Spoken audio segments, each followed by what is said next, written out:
Freedom, man. That's what it's all about.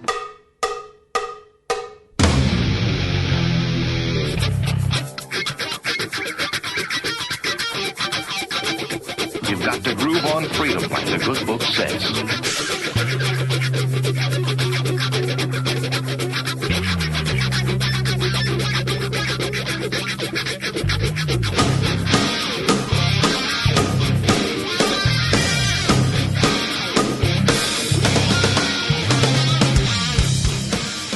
Welcome. You are listening to What on Earth is Happening.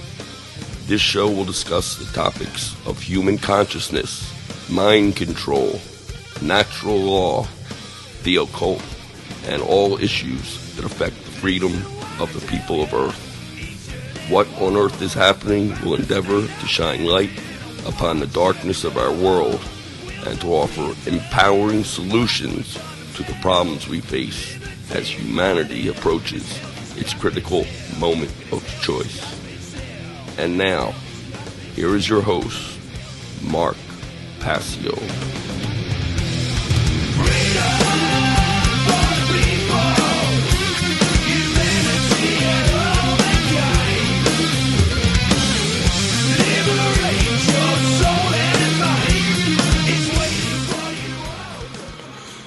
Welcome, one and all. You're watching What on Earth is Happening. I'm your host, Mark Passio. My website, whatonearthishappening.com. Ladies and gentlemen, government is slavery. And here on What on Earth is Happening, we are ending slavery one mind at a time. Thank you for tuning in today. We have a great show lined up for you here today. Going to be taking your calls all show on questions and clarifications that you may have for any of the material that I have really ever covered in any of my work.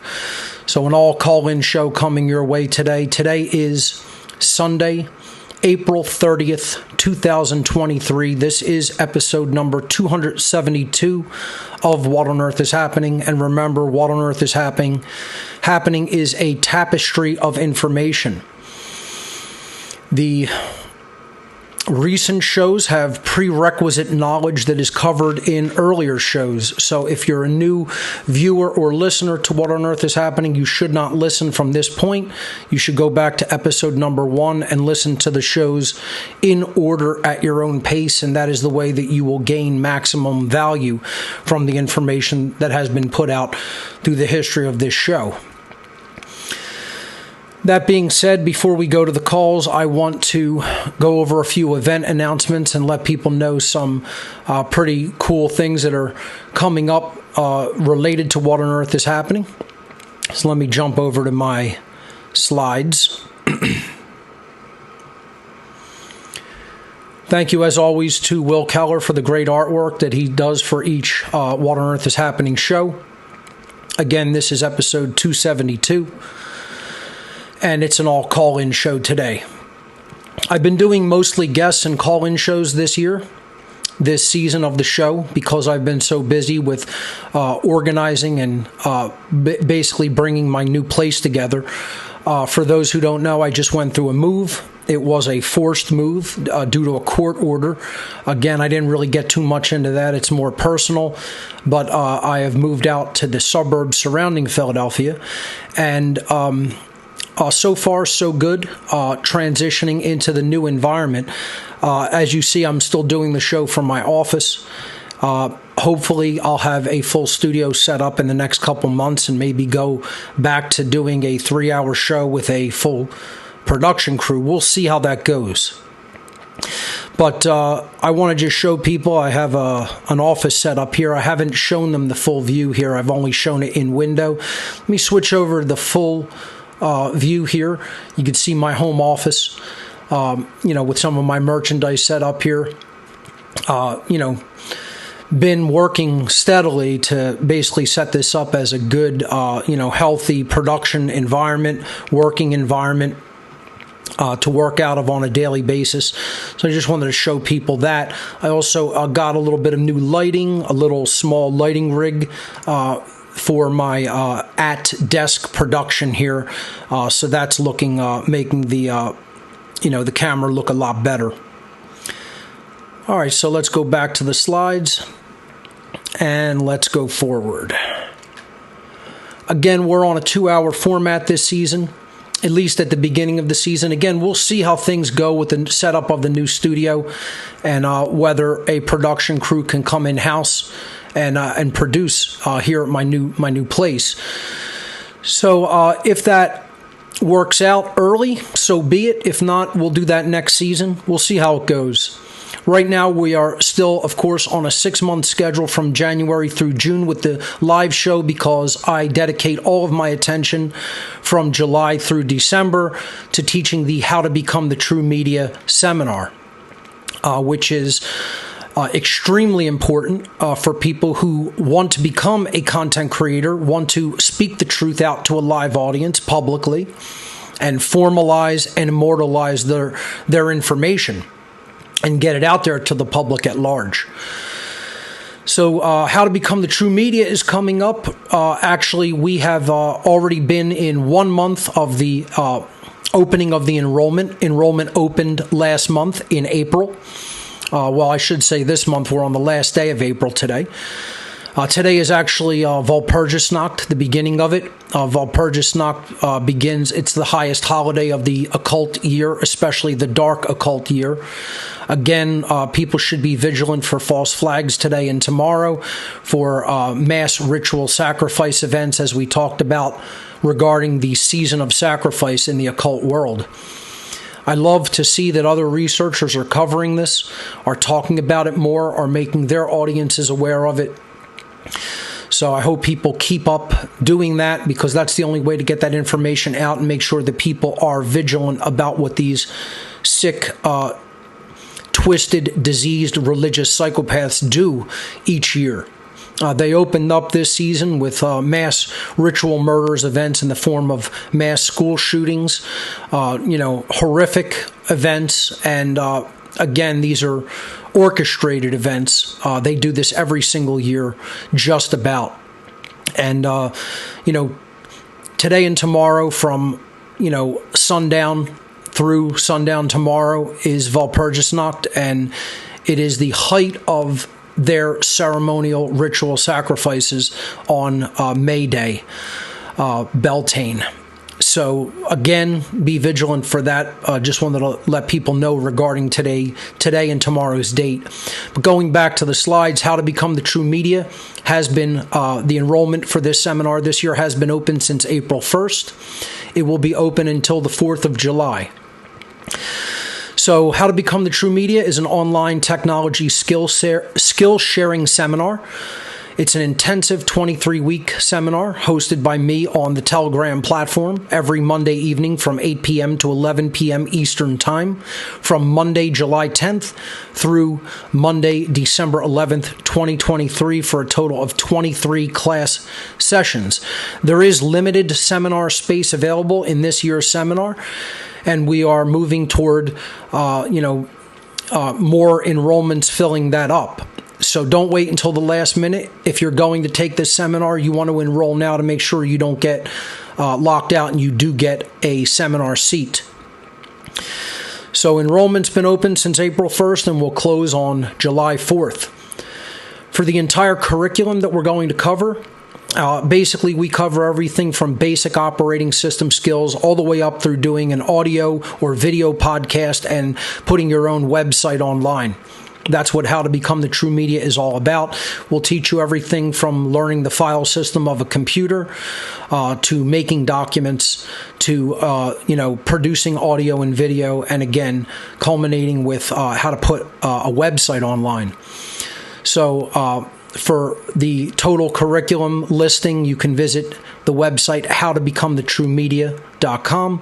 Click into the enrollment button. That will take you to gifts.whatonearthishappening.com where you can enroll in this year's seminar. I'll be speaking at the Great Create event. This is a convention for the Libertarian Party of Georgia. It takes place May 12th and 13th, 2023. That's coming up in just a few days. I will not be doing a show 2 weeks from from today. And more likely than not, I will also not be doing a show next Sunday for personal reasons. So I have a personal event coming up next weekend, and this weekend for the Great Create, I'll be traveling. So I'll be in Georgia, and I definitely will not do a show then. I probably will not do a show next Sunday. So the next 2 weeks will be a small hiatus for What on Earth is Happening, and I'll return three weeks from today. If I, maybe, events go a certain way, I may do a show next week. I definitely will not be doing a show 2 weeks from today. But more likely than not, I will take a short hiatus for the next 2 weeks for this show. In any event, the Great Create's going to be an awesome event. Lots of speakers speaking, a whole host of speakers listed there on the flyer. Check out their website, thegreatcreate.org. I'm glad to be a part of this. Looking forward to traveling down to the state of Georgia and speaking there. It should be an interesting time. So check it out, thegreatcreate.org. Two Masks, Same Face, The Dark Occult Origins of Nazism and Communism. One of my biggest presentations to date, an all-day event coming at us October 21st, 2023. And again, an all-day event from 10 a.m. to 10 p.m. We're actually going to open the doors at 9. I'll start speaking at 10. There'll be a lunch break, an afternoon session, a dinner break, an evening session, a question and answer session, and then we'll break up into informal discussion at night. And we have until 11 p.m. to vacate the Exton Hotel and Conference Center. So really, the doors open at 9, and we have to be out of there by 11. So it'll definitely be an all-day event.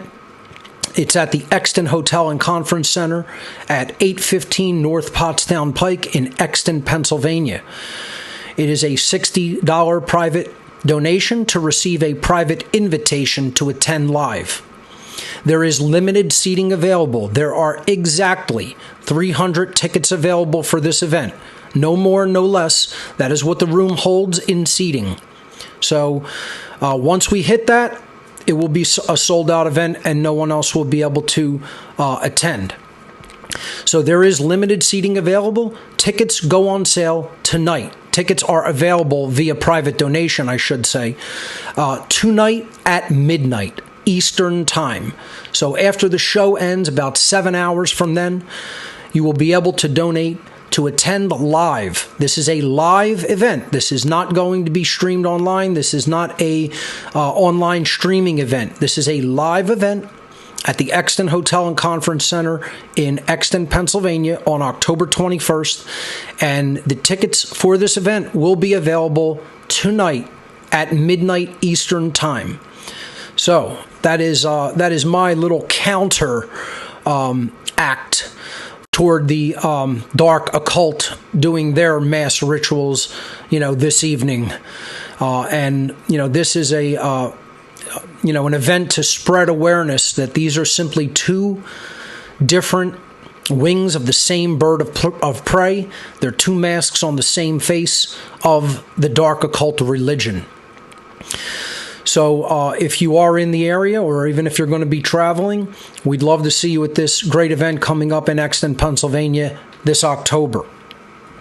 I think people are going to be blown away by the information that I have to present at this all-day presentation. So again, tickets available tonight, May 1st, 2023, midnight tonight. One Great Work Network still going along very strongly with some awesome content creators. We just added a new content creator, Jackie Krasna, and we now have 71 content creators on the network, going to be adding some more in the coming weeks. Please check it out at onegreatworknetwork.com and support the great content creators on our network by donating directly to them on their blog page on the website. onegreatworknetwork.com. Check it out. You'll be very impressed by the content up there. I've added a new video to my band.video channel. Now have 3 up there. Going to be adding one hopefully each week. They're getting some traction. I want to see these videos get more traction from the InfoWars audience. Hopefully they will. Again, I want to do some exclusive content for the InfoWars audience on Band.video. For now, you can check out the videos that I'm posting on Band.video at band.video/channel/Mark-Passio.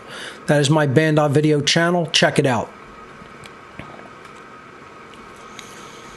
Don't Tread on Philly meets each second Wednesday of the month for the D-Top Happy Hour, a social meetup for people concerned about the loss of freedom. Second Wednesday of every month from 6 to 9 p.m., always free to attend. We do this at the Dive, which is in East Passio area of South Philadelphia.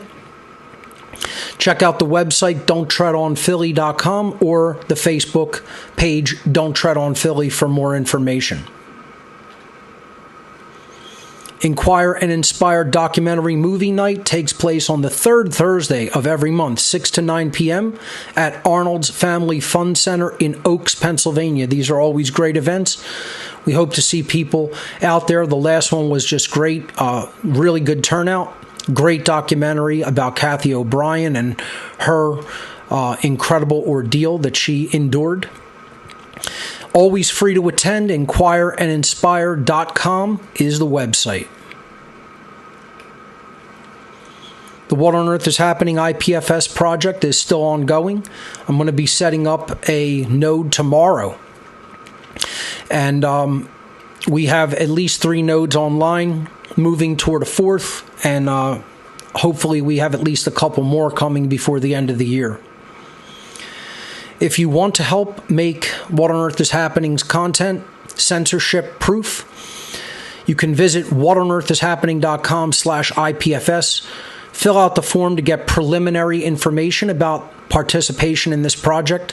You will need at least 200 megabits per second in upstream or upload bandwidth for your internet account. Your home internet account needs at least that much bandwidth to be considered for participation in this project. For more information, whatonearthishappening.com/IPFS. Today's show is an all call-in show, so your calls will make the content of the show. I'll be taking questions and clarifications on any topic of any material that I've ever covered here on What on Earth is Happening, and really anything that you guys want to ask. No taboo topics on the show. I prefer clarification questions on material that I have covered, but we don't have to be limited to that. So to call in, calls are taken via the Telegram platform. You can visit whatonearthishappening.com/call, and that will link you into our Telegram group where we take live calls during the show. The ARC 2.0 drive is still available. This offer is open and available. The ARC is a storage drive that you send to me, and then I send back to you loaded with the research data that I've collected over the years. So this is an incredible archive of knowledge that I've been collecting since I've been online. It consists of 26,000 audio files, lectures, interviews, etc., 9,500 digital books, PDF and EPUB, 3,400 digital videos about every topic imaginable. And again, it is available still. You can go to whatonearthishappening.com/ARC for the shipment instructions for the ARC drive. The shipping instructions are somewhat rigid. Please respect them and follow them carefully because they are in place to protect your property when you send it to me and to protect my time because I am very, very busy here at What on Earth is Happening, and I have to do this in sort of a factory line format or it will be a nightmare. It will be a logistical nightmare. So that's why the shipping instructions are somewhat rigid. Please do abide by them, and the whole process will go very smoothly. I send out ARCs here every single week. People constantly taking me up on this great offer, and hopefully that information is going out into the world and doing some good. So check it out, ARC 2.0 offer, available at whatonearthishappening.com/ARC, the amazing repository of knowledge. You can go to gifts.whatonearthishappening.com if you want to get a hard copy of the material that I have presented as part of What on Earth is Happening. There's also the One Great Work collection drive with all of my information on one drive, one 1 terabyte drive. My natural law documentary is available there. Men and women's t-shirts, flash drives, DVDs, coasters, keychains, stickers, button pins.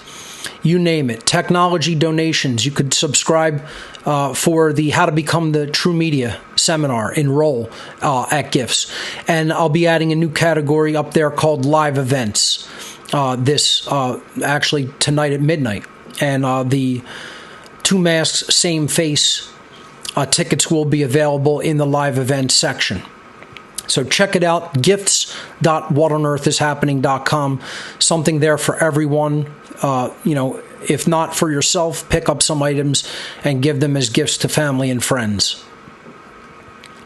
It helps fund What on Earth is Happening and One Great Work Network and helps to keep them going. We're funded entirely by your donations, so if you prefer instead to make a straight donation to the What on Earth is Happening cause, you can visit whatonearthishappening.com/donate. Tons of ways to donate there, including our technology wish list, which I believe is empty. We have everything we need currently as far as technology is concerned. You could donate via Cash App, GPay, Wise, many different cryptocurrencies, or traditional method of check or money order via mail. Check that out at whatonearthishappening.com/donate. That's all the event announcements I have. Let me get set up here for taking your calls today. All right.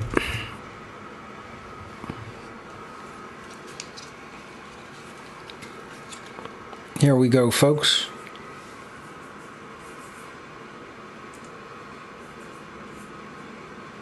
All right, give me a moment. Check 1, 2. Yeah, we're looking good. Okay. Let's go to the calls. There we go. Let's see who's holding on the line. Let's hear from Christopher. Christopher, you are live on What on Earth is Happening. Welcome. Go ahead and unmute your microphone. When I call on you folks, please unmute your own microphone with the large microphone icon at the bottom of the Telegram call window. Thank you. Christopher, can you hear me? Mark? Yes, there you go. You're coming in loud and clear You now. hear me? Yes, I can. Okay. Sorry about that. No problem. I've been thinking about, your questions and clarifications. I don't have a question necessarily, but more of a backup to what you covered Sure. in your earlier shows. The mind control techniques and tactics of police and military. Yes.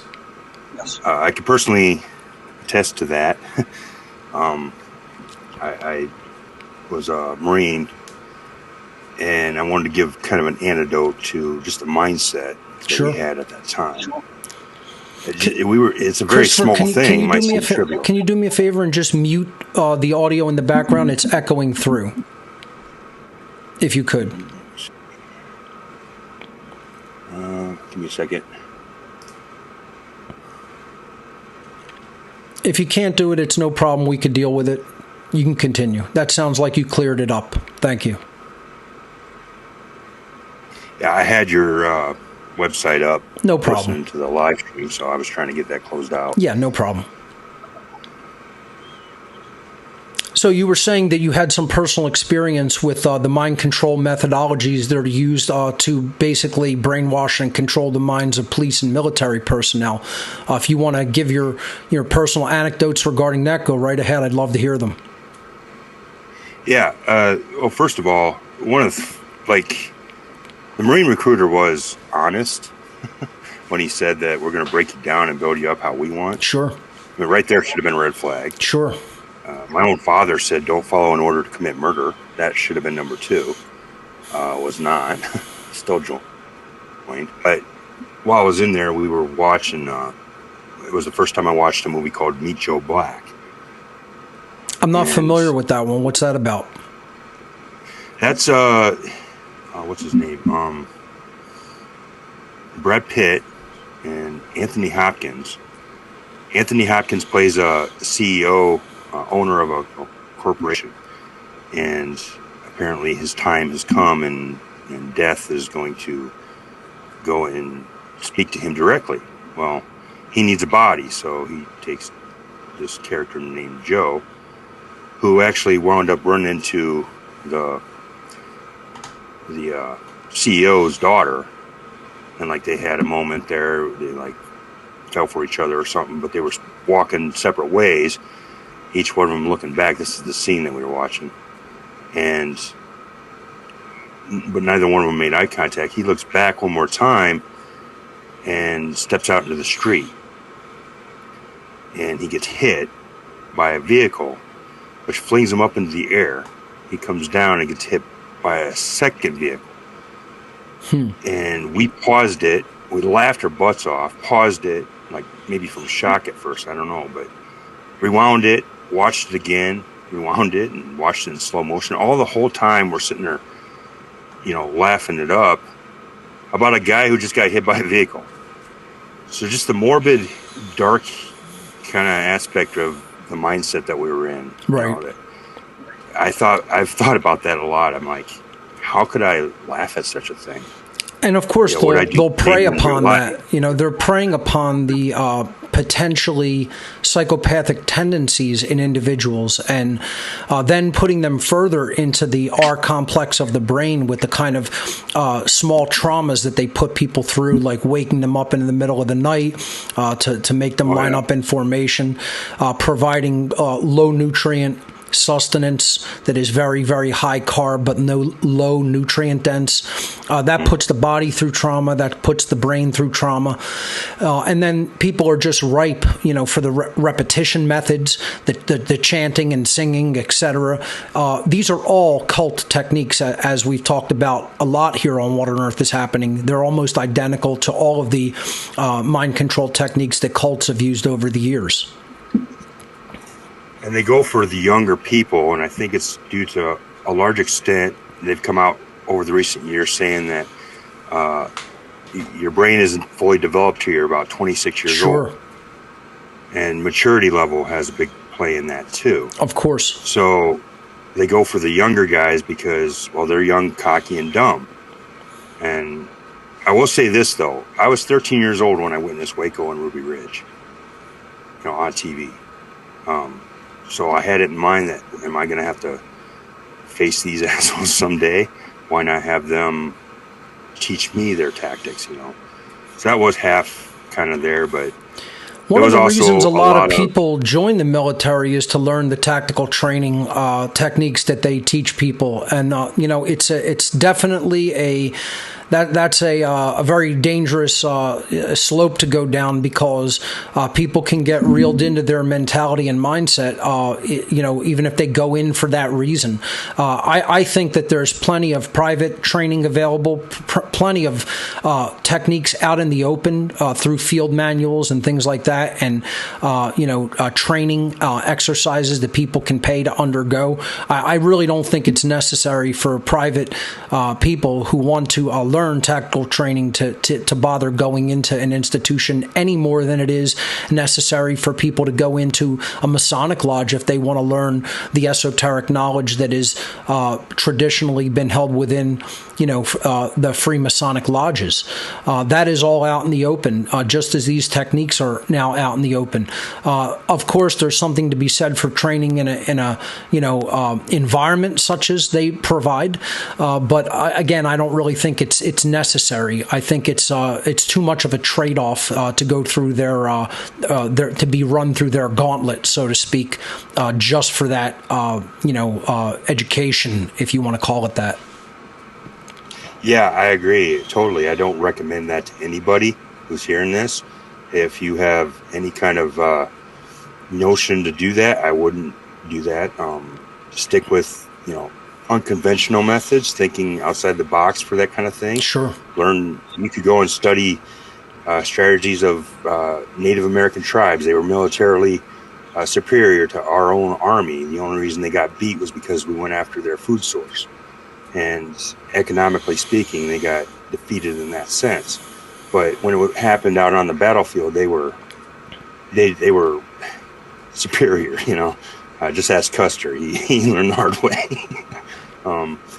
And just that alone is something to be said, because militarily, in the military history, speaking to guerrilla warfare tactics compared to conventional military,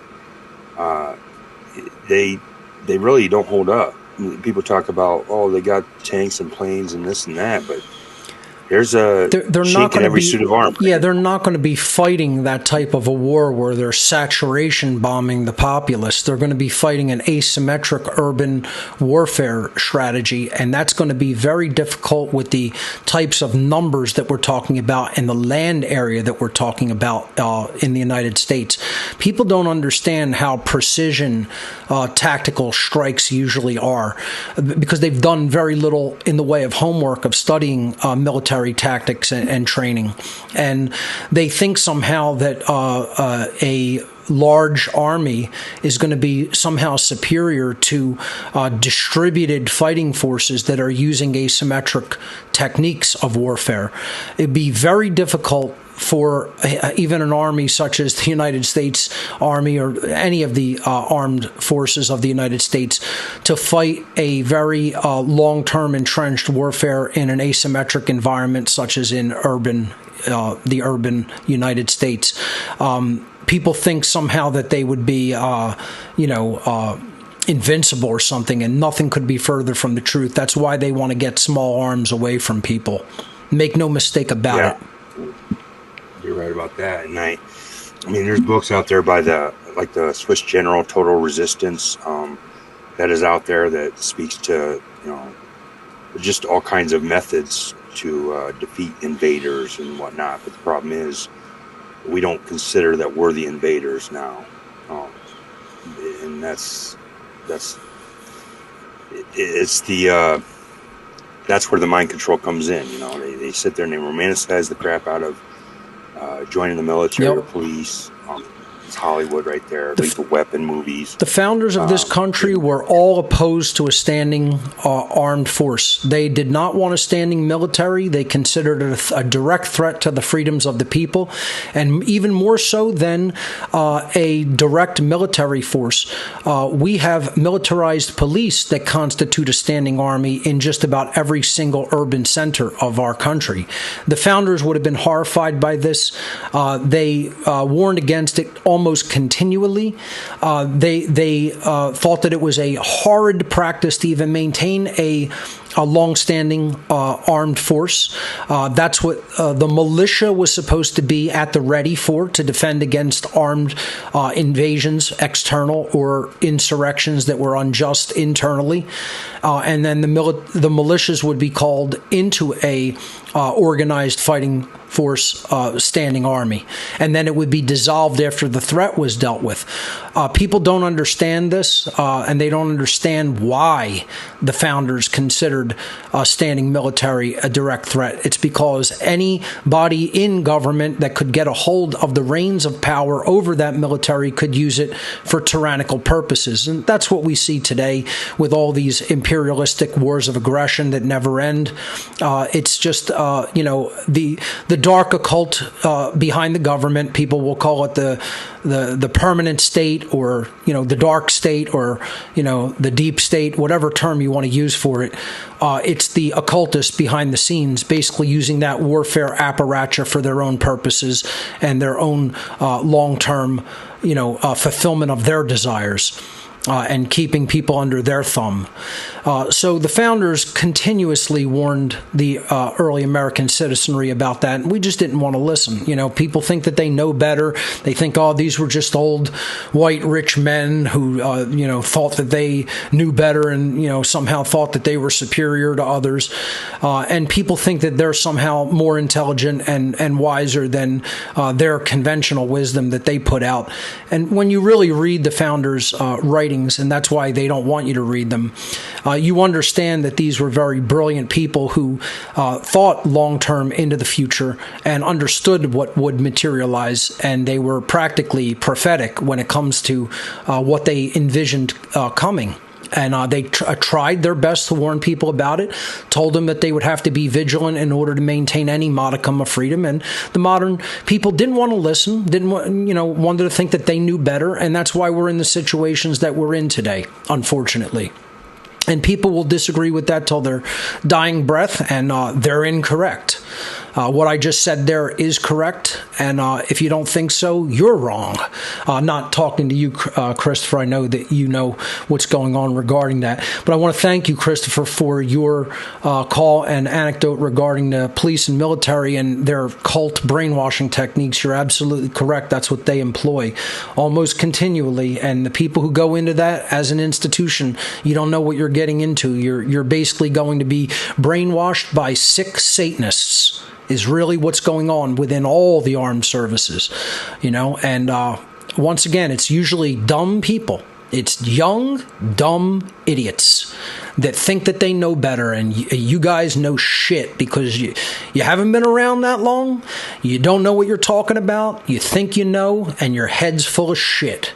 And, that's the only way. Somebody's got to just pull you aside, grab you by the hair, by the back of the head, and talk some sense into you, because you're just too young to know any better. You're just a dumb young person. And that doesn't mean that young people can't be brilliant and intelligent. I'm not an ageist. I'm just saying that most people who are that young and go and join cults like this, you're dumb. Yeah, and that's why you go and join a cult, because you're dumb. That's why I went and joined a cult when I was young, because I was dumb. And until I got the light, until I got the knowledge of what's really going on this planet, and became not dumb anymore, I gave my mind over to a cult when I was young too. Except I gave it over to the guys who were programming the military's minds. I gave it over to the high-end cult that's really doing the brainwashing, Most people never see any aspect of that. They're receiving the brainwashing at the lowest level that it comes down to the public from. I was up there working with some of the high-end social engineers. Obviously I didn't get to a very high level of involvement with them, but I saw enough. I saw how it works. And, that's what people have to sit down and teach people. That's why we need more teachers of, objective morality, natural law, mind control techniques, what's really going on this planet. We need way more people doing that work publicly. Let's move on, see who else we have on the line here. All right, let's see. We have Kat Waters from One Great Work Network Holding. Let's hear from Kat. Kat, welcome to What on Earth is Happening. Oh, hey, Mark, can you hear me? Yes, I can, loud and clear. Okay, so I just kind of found out earlier today, the significance of today, April the 30th. Sure. And I was just wondering if you can just comment and what exactly the significance of April 30th sure. as far tell as me what you heard, and I'll see how accurate the information you got was. I heard it before, like Beltane. Yes. I just kind of was bringing it up online. It says it's Gaelic May Day. I don't know if this is they call right. it May Day. And again, this is the shared high holiday of just about every occult tradition, especially traditions that involve dark occultism. So again, not every occult tradition or pagan tradition that celebrates this holiday is evil or negative. That's one thing we have to keep in mind here, right? Beltane inherently is not an evil day. or is not something that is just used by evil people. Again, the occult is not one thing. The occult is information, ultimately, that can be used for the uplift of consciousness or the degradation of consciousness, mind manipulation, mind control, ultimately control and enslavement. It's about the wielder of that knowledge and information and what their intent is and what they are looking to do with that information, with that knowledge against other people. Either generally you're going to weigh whether occultism is used, occult knowledge is used. You're going to weigh it against what the adept or the initiate does with that information regarding the ignorant, regarding those who have not been initiated into that knowledge. So the answer really are the people who already have that knowledge about the human psyche, about the laws of nature, about morality, about how everything really works to generate our shared experience as human beings on this planet. That's really what occultism contains.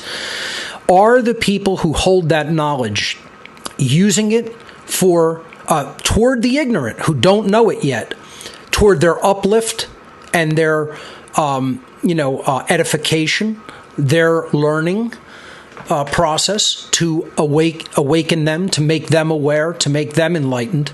Or are they using it to hold sway over them? Are they using it to confuse them? Are they using it to manipulate them? And are they using it to gain a power differential over people who are ignorant of that information? So that's number one to keep in mind. We don't want everybody just blanket thinking in a blanket fashion that, okay, every single pagan tradition that has ever lived is somehow evil, and this holiday is evil.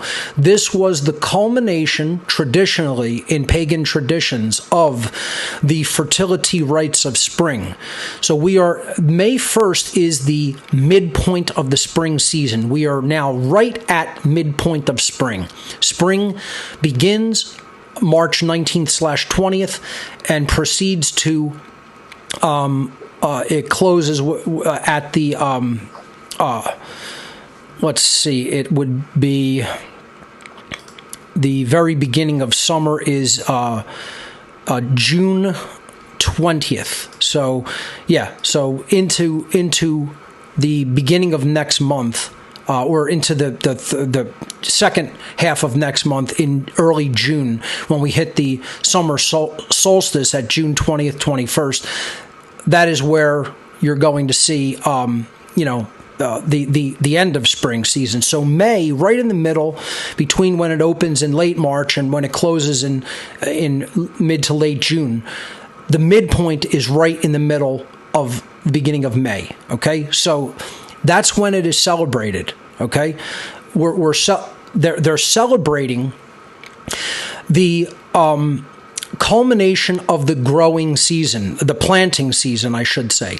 The planting season is when spring begins up until right around this point, where crops are planted for growing throughout the summer and then into the harvest season in early fall, and then even into late fall. Because in the northern hemisphere, plants, crops, etc., food growing only takes place in the time period from March all the way through, fall around October, September, October. That's it. From planting all the way through to harvest. So this is called the season of life in the occult world, okay? The season of life is the zodiac wheel, the top of the zodiac wheel. If you look at the zodiac wheel, it starts in Aries, and then it proceeds through spring and summer. And as soon as we hit around what's the one right before? Let me bring it up. Before Scorpio. Let's see. Let me just look at it.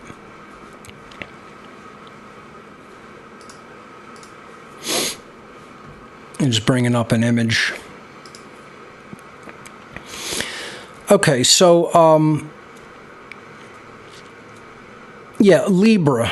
is where fall begins. Okay, so it starts in Aries, goes through Taurus, Gemini, then into summer, Cancer, Leo, and Virgo, and then the fall season begins in Libra, and then the midpoint of fall is Scorpio.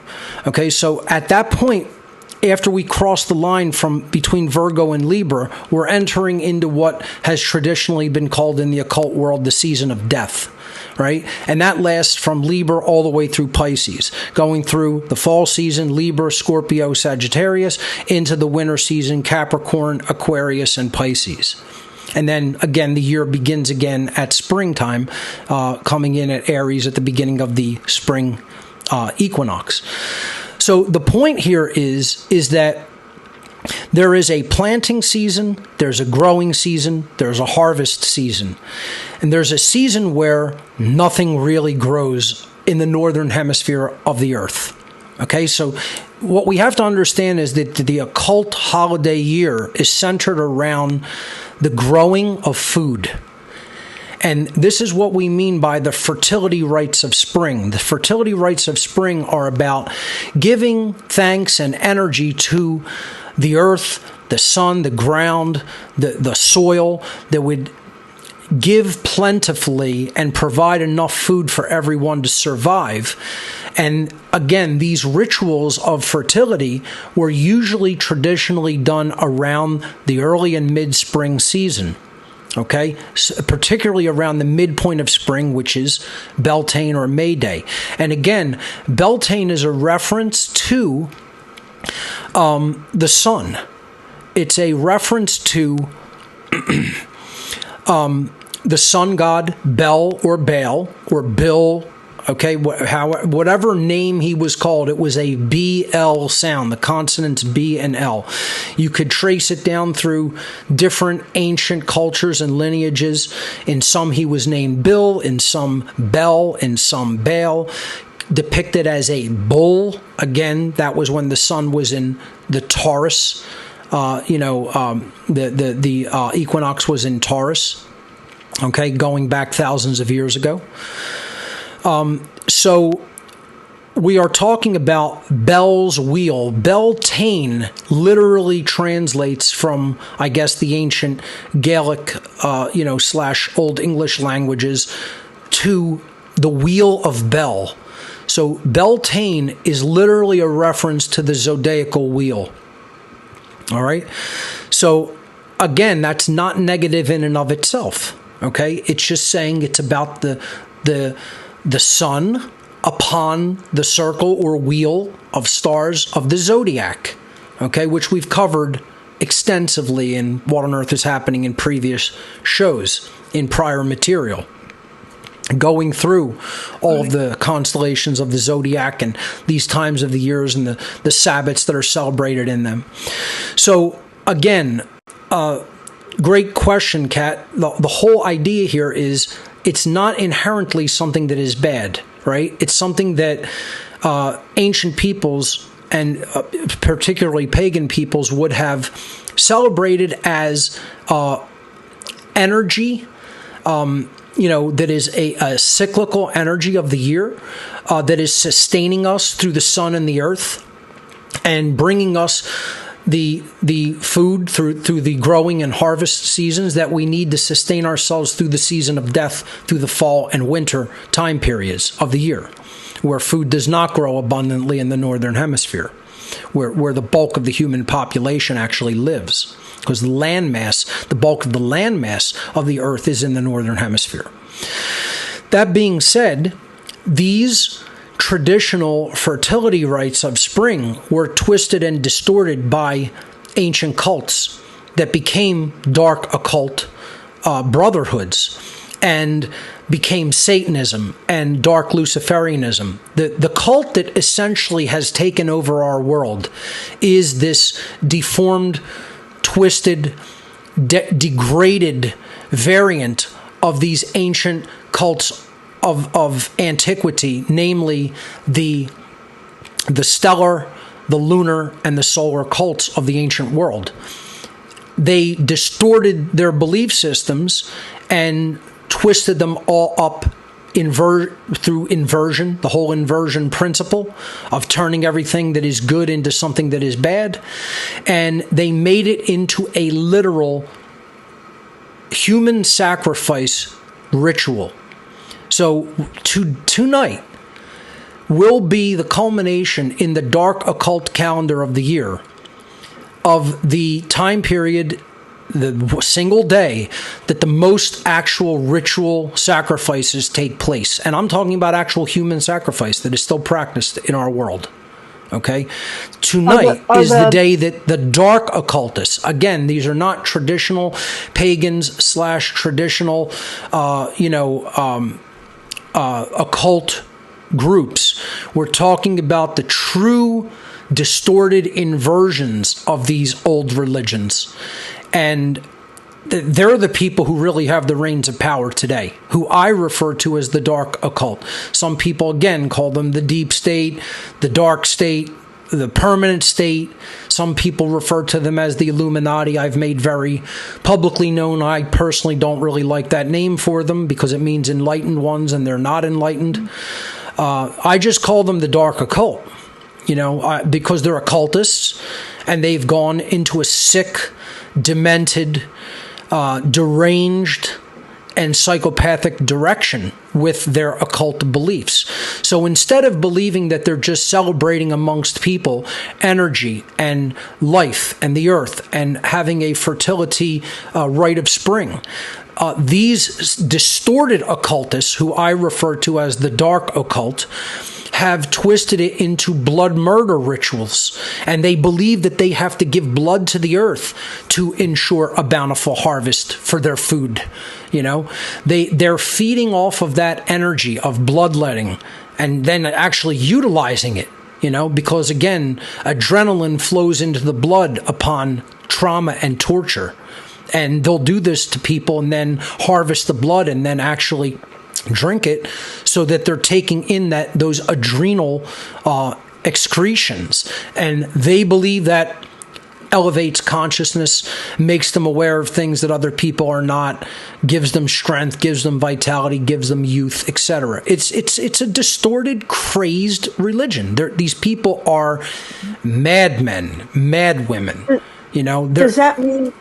Yeah, does that mean like today before sunset, or I think you said by midnight tonight? Like, are they gonna, I don't know, like do some kind of obvious thing? Because like what you just described is pretty much like their daily activity. Right. That is possible. I'm not saying definitely. I'm saying I tell people each year you have to watch and be vigilant. And if you see a mass event, you have to realize this is part of their ritual calendar. They're coming out in the open and telling you, we're the occultists who run the world. We're the cult who runs everything. We have everybody on our take. We have everybody mind controlled by us and our belief system. And we'll do our ritual murders out in the open, our bloodletting sacrifices out in the open. This is how confident they are that they'll never be exposed, because how many people are exposing this? I mean, just ask yourself the question, how many people on this planet have exposed the occult truly? How many people have come forward and talked about the distortion of the original fertility rites of spring, of some of the old pagan traditions, turned into the season of sacrifice of the dark occult? Very, very, very few have made this publicly known. Again, they don't want anybody talking about this. They don't like that I'm talking about it. They're not going to validate everything that I've ever said by trying to take a hit out on me. At least I certainly don't think so. I don't think I rate that high on their radar, quite frankly. I don't think they're really worried about anything that I've ever taught people, because I don't think that they believe people are intelligent enough to understand what I've been saying all these years. They could see things, they could see the pattern over and over and over and over again that I've been saying every year, and it wouldn't matter to most people. They're just that dumb. Most people are just that fucking stupid, unfortunately. It's very sad. It's a horrible thing to have to say aloud, but it happens to be true. That's who we're dealing with. And again, until we, I know you're doing this, Kat, but until we, meaning, the royal we of the people who say they want freedom, the people who say they want the world to improve and change for the better, and for our freedoms not to continue to be lost, want to insist that somehow this is not about the occult. They want to believe that they live in a world that doesn't exist, where these people's cult belief systems and practices aren't dictating what's really going on in the world. And it's an extremely childish, naive point of view. It's not just dumb. It's not just ill-informed. It's not just uneducated. It's not just ignorant. It's a childish, naive worldview. It's like a little baby pulling the covers up over their head, and then the monster won't get them anymore because the world goes away once the covers go up over your head. Don't you know? You didn't know that? Yeah. Yeah, that's how it works. Yeah. Well, just like, and again, I'm a condescending son of a bitch. You know what I mean? Like, I'll just say it like that to people. Like, you're really that dumb? Like how? I'll just say to people, how old are you? Because I would have imagined that you're 3 years old. That's what you sound like. That's what people sound like when they say, there's no such thing as covert religion. Where's my vomit guy when I need him? There's no such thing as covert religion. So could I like just like we were we did some time over the weekend, just doing some fitness, and like me, I talk about fitness all the time, and especially psychological, emotional fitness, because in my experiences for decades, I really saw that most people were not being raised to their healthy potential, and and like I just try to make it in as simple ways as possible for people to understand that, it's right there in the family system, which is why I studied the family system and parenting and child neglect. And, I don't even like to use the word child abuse anymore, because you don't have to be abused to be really like blatantly abused to be screwed. You can just just not be raised and, to your potential, to self-actualize, be taught how amazing and powerful and, the level of capacity that people have mentally and physically is like, barely being used in most people. And, to me, if you can't see that, like if you can't see that your health was wrecked, just by walking around the way most people do day in and day out, and just think it's normal to, chase paychecks and freaking pay your damn taxes and all that, then, it's really difficult to get to get through, to see, like, to get people to see that they really kind of I just call them adult children. They're the permanently mundane. They're the people who have lived a mundane existence almost their entire lives, or their entire lives, and they believe that nothing is real unless the nightly news has told them that it's real. I mean, could you imagine? Could anybody who's even has a modicum of intelligence in the modern age imagine how dumb a person has to be to believe nonsense like that? It's staggering. It's really staggering and sad, that this is where we're still at, that we have a childish populace like this. And again, I have an expert here on the topic because, this is a person who clearly, and I'm not talking about you, Kat. I have an expert standing by who is really, has been talking about the fact that there's no such thing as the occult world, for many, many, many years now. And, here he is. I'd like to bring him on. And, this is a person who is, been spouting nonstop continually that there's no such thing about the occult. There's no such thing as the occult. Well, let's hear from our expert. Yeah, I just want to say here that, the occult isn't real. This is something that's just made up, and people are just trying to scare people with fear porn. They don't do blood sacrifice rituals on a yearly basis, just about the same way and the same times every year, where you can just track and trace it if you have any reasonable intelligence and can see a pattern. No, there's no such thing. I don't believe in any of that stuff because that doesn't affect me. These people, they're not Satanists. No, they don't do anything like that. Passio and people who believe what he's saying, they're ridiculous. Yeah, okay. Yeah, this is how bad it is, folks. Those are people that are really mentally out of shape. I mean, I don't know how else to say it because I've seen it for decades and decades. Like I always saw physical and emotional fitness pretty much the same.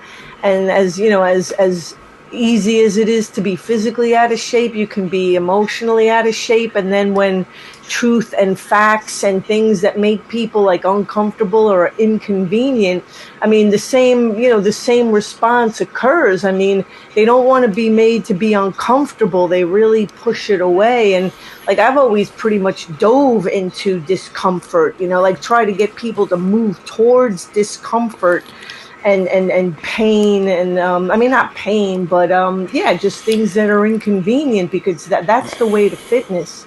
And most people pretty much go in the other direction. Without discomfort, there's not going to be much improvement. It's like if everything were just, flowers and light all the time, you wouldn't have any tension to build against. Exactly. We don't need to go into the extreme depth of imbalance of evil. But there's always going to be something that's going to have to act as a tensioner. Otherwise, how will you ever build muscle? How will you ever build strength?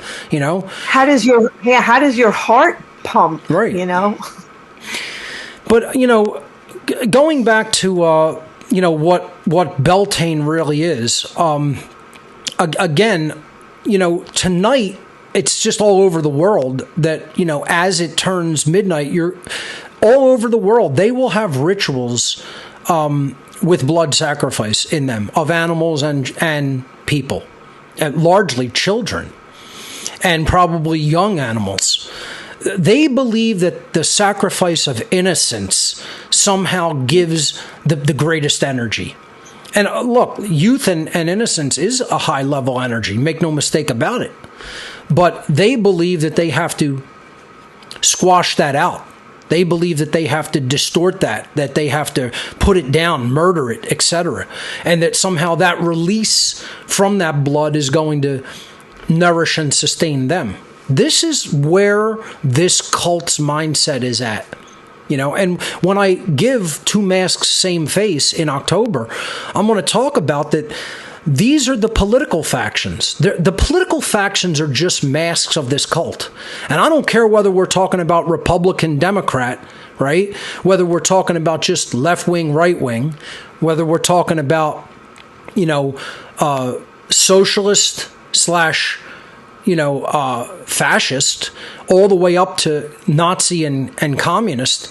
It doesn't matter the extremity that it goes to. It does not matter how far extreme it goes. It's all there to get people to accept the dichotomy, to get them to accept the schism, to get them to accept the dialectic.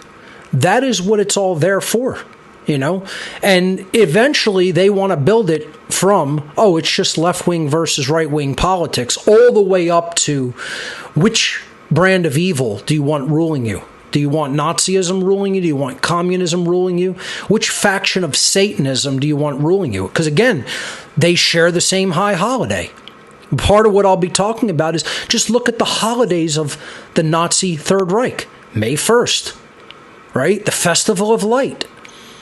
Then what about May 1st and the communist holiday tradition. That's their May Day. That's the beginning and height of their year. Just think about it. They all choose the same thing, the same basic signs, the same basic methods and structures. People think it's so different. It's not different. It's all the destruction of human rights. It's the destruction of goodness. It's the destruction of individualism. It's the destruction of free will. It's the destruction of innocence and purity and goodness and anything that is good and right. And how do people think it's any different? What, they had different uniforms? Oh my God, they had different uniforms. They call each other different things. They have different salutes. They have different names for their ranks. So what? You're taking people to the same place, Yeah, go ahead. What I feel like the public needs to realize, I tried stressing this on the podcast that I did on Thursday. I don't think I uploaded it to my profile on One Great Work Network yet, but how the people, like the dark occultists, have the people unconsciously doing their bidding, and they walk around just not even realizing, paying absolutely no attention to their bad habits. Sure. And how they really act and function against their own best interest for decades, Of course. And it's like they're afraid, like they're just terrified to really step into their power, to be present.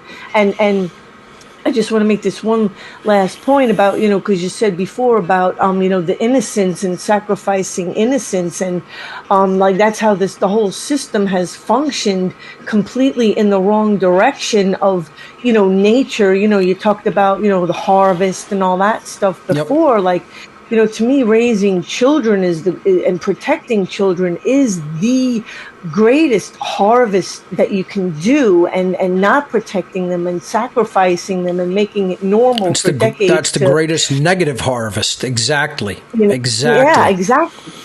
So, and it's just really important to, for people to realize that, I always keep thinking, you don't have to go to the Arctic or all these places to see the complete devastation of, nature taking place. Like, this whole system, and especially like not protecting and like not just not protecting children and vulnerable populations, but actively like leaving them and with the bill and the pollution, like, and then screw them if they don't like it, because that's what I experienced for decades. Like, I just on Thursday on my podcast.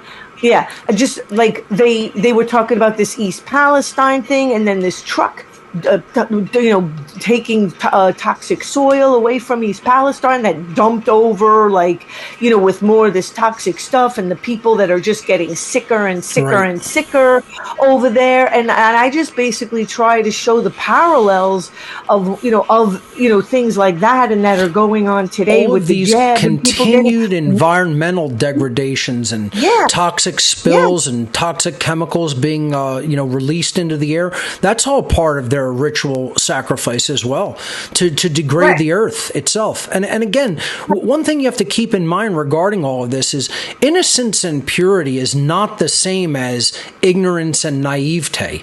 Right. to be quote innocent in a healthy way is not to right. be ignorant, is not to be childish in a negative way, like in a naive way. We have to become streetwise, strive for purity as far as morality is concerned, but that doesn't mean you don't look at the dark things and become streetwise to their methods. You got to be aware if there's a predator surrounding you. You have to have heightened alert and awareness all around you. I mean, that's part of, knowing your environment and just being, aware of your surroundings like any adult should.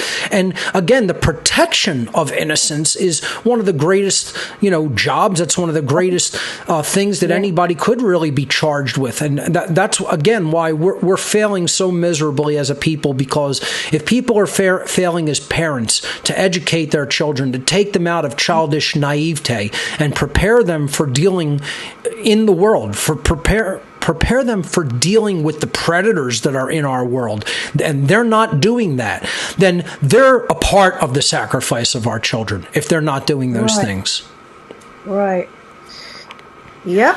I mean, I could go on, but I know, there's other people waiting to speak. Oh, it's okay, Kat. Glad to hear from you. Always, you always do a great job with your analysis. Great to have you on One Great Work Network, and thank you for calling in today and bringing up great points, asking a question about, what is this time period? What is Beltane? I hope I clarified what it traditionally is versus what it has been turned into. I hope I made it clear that this is not all just negative and evil. It has been distorted into that by the dark occult. Yep. All right, I'll see you next Saturday. Great. Kat, thank you again. Have a great day. Thanks, Mark. You got Thanks it. for what you do. You too. Bye. Bye-bye. All right, let's see who else we have holding on the line here. Again, I apologize if I look off screen, folks. I have a laptop where I'm actually bringing the calls into my setup from, so that's why I look over to my left. Let's hear from Conrad. Conrad, you are live on What on Earth is Happening. Welcome to the show. Hey, Mark. Good afternoon. I'm glad to be on here again. Absolutely. And Kat just said exactly what I was thinking, what was on my mind, and it brings up my question. Sure. My question to you about protecting the innocent and how we can or cannot do that. What do you think about the recent Washington gun ban, Washington being the 10th now state to actually be able to ban and outlaw semi-automatic rifles, the so-called assault rifles, and more specifically how easy it has been and how quiet everybody is when it comes to these guns, that now they're just going to go away now. I haven't even heard about this in Washington State, you say? Washington State now, and it's the 10th state to actually ban future production manufacture. Of course, they can't take the existing guns, but this is the merit. This is a marathon, not a sprint. They're just going to wait until the weapons we have now are unusable. Obviously, people have to take immense lawsuits against them. I mean, that's using the apparatus of the state, but that's really the only thing that will slow this down right now, because if they get hurt in the wallet, they will have to reverse some of these positions. It's one of the ways that people have brought constitutional carry by suing state legislatures that are preventing it. And once they run out of money to continue to fight these lawsuits and they're really hurt in the wallet and they can't do business the way that they were once doing it, that's when they eventually capitulate. So I think we need to perhaps use some of the same tactics that were used to bring in constitutional carry to, I think now the 26 states that have it, to get these laws off the books. I don't like to analyze and go into a lot of political stuff, but I'm just saying that really once that happens, that you have open tyranny in a state, and I would say that open lawful rebellion is perfectly justified at that point. Like, as soon as you're telling people that you can't have arms that the military has, you're basically saying, we rule you, we're already a tyranny. And this is what the founders were trying to explain to people. That's why they formulated the Second Amendment, because they wanted people to have commensurate strength to a standing army. They wanted the public to always maintain that, and that's what the Second Amendment is about. It is not about just firearms.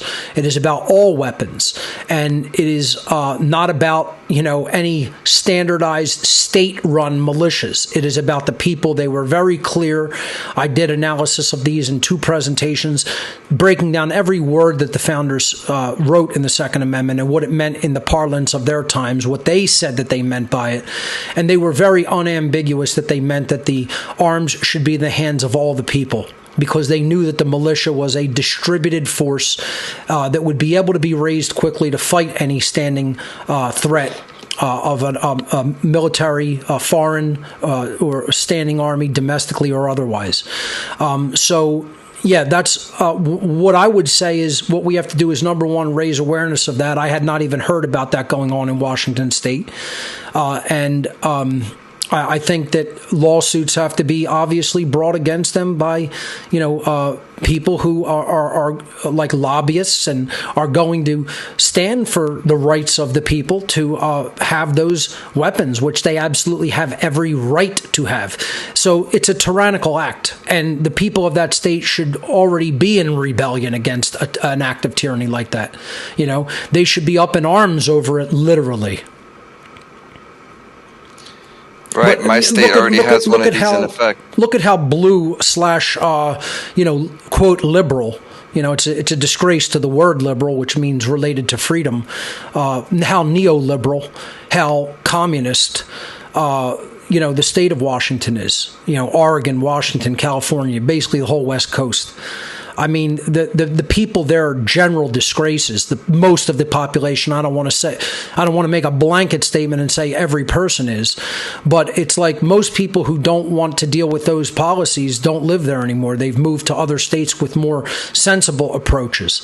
And, the people in those states should really be absolutely disgracefully ashamed of themselves to allow this. Disgracefully ashamed of themselves. Yeah, absolutely. And, the same, I live in Chicago, so Illinois is another one of these states. It just got passed after the last shooting that happened last summer. So I live in one of these states too, and it's the same thing, all this tribalism, people are like, oh yeah, it's the blue states, that's what they get. But I'm not going to be one of these guys that just moves to a different state to run from the problem. The people who don't understand gun ownership, the people who don't understand the right to keep and bear arms, the people who don't understand the right of self-defense are literally functionally retarded. And I'll say that right to all the people in Europe who still don't understand this and think that Americans are weird because we want our gun rights, we want our right to bear arms and self-defense intact. You're functionally retarded people. That's how dumb you are. I cannot believe that anybody on this planet doesn't understand the right to self-defense and somehow thinks that that's not spiritual. I hear this argument, oh, if you're a spiritual person, what do you need a gun for? Just shove that right up your ass. Shove that whole argument and attitude right up your asshole. It's just a dumb fucking child's approach. And I'm not just going to say that because it's an ad hominem attack. You don't have an argument. No, I have an argument and I've made it already. And I don't even need to repeat it endlessly. It's a natural right. It's part of natural law. I've talked about it in the natural law seminar. I've talked about it in the Second Amendment presentations I've done. The people who ignore it, you're just fucking dumb. That's all it is. You're just dumb fucking people. You're little naive children. You're naive little children. You're brainwashed fucking losers. That's all. And people have to say it to you like that. You need to be told it. You need to be told like that. You're a dumb fucking uneducated loser child. But how many people will just say that to the European who's telling them you should give up your guns? You shouldn't be up in arms because your government wants to take away your natural rights to defend yourself with whatever weapons you see fit. You need to look at people like that in the face and go, you don't understand natural law, you dumb fuck. And it doesn't matter how much they're offended by it. You're wrong. You're simply wrong. And I don't need to be nice. I am correct. I'm correct. I'm in the right. You're not in the right to the people who don't understand self-defense. So, this is what I think the approach needs to be. People need to educate themselves about what rights are. That's the problem, is that a lot of these people are so fucking brainwashed, they don't even know what a right is. They don't know what rights are. They don't know what self-defense is. They don't understand self-defense under natural law. They don't understand the right to keep, or meaning own and bear, or to carry arms, not firearms, arms of any kind. The Second Amendment was not referring to arms. It was referring to a right of humanity. It doesn't matter where you're at on the planet, to carry weaponry, to own weaponry, and to carry weaponry on your person.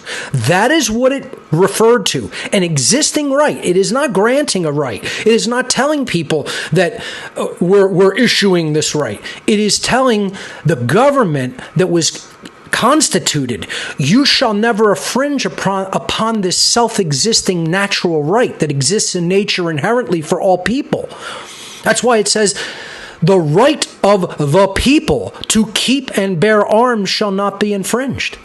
And the first part of it's more important, a well-regulated militia being necessary to the security of a free state, meaning The people have to maintain weapons commensurate with military force and strength in a distributed fashion. That's what a militia is, in order to maintain a free state of existence. It doesn't mean free state as in Delaware, Maryland, Pennsylvania, New York, New Jersey. It meant free state of existence. That's why the word state is capitalized, and that's why the word arms is capitalized in the Second Amendment. Arms meant any weapon that could be used to defend a person or their rights or their property. It does not just mean firearms. The word firearms does not even appear in the Second Amendment. The word arms, capitalized, does.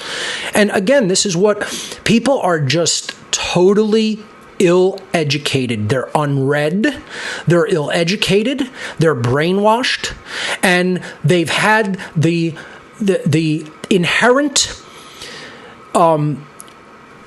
aspect of their being that should want to defend themselves and should want to defend goodness and purity and honesty and everything that is good. They've had that stripped away from their character.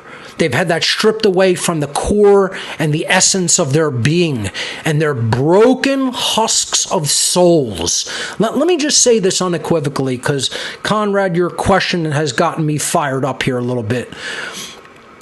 Every person out there, and I'm referring to some of you out there in the viewing audience, and especially people out there in the continent of Europe, who you should really be held with your feet to the fire, and you should be ashamed of yourselves. Many of you, some of you do understand it, many of you do not. Most of you, I would say, do not, because of the brainwashing you've received since the time you were fucking children, and you're still naive little children in many regards.